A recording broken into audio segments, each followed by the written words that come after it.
Термина «татаро-монголы» нет в русских летописях. Вы также не найдете его ни у Татищева, ни у Карамзина, ни у Ломоносова, и не мудрено. Ведь само словосочетание «татаро-монголы» не является ни самоназванием, ни этнонимом народов Монголии. Сами себя монголы называют халха, айратами. А татаро-монголы – искусственный, кабинетный термин. Впервые он был введен историком Наумовым лишь в 1823 году. Так о каких таких татаро-монголах нам рассказывают?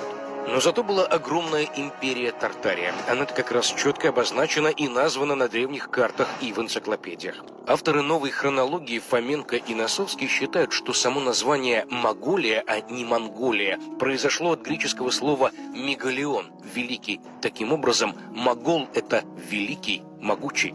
Тут нужно оговориться, что на самом деле якобы греческое слово имеет русские корни, поскольку русский является первичным по отношению к греческому, и о чем мы уже рассказывали в наших роликах.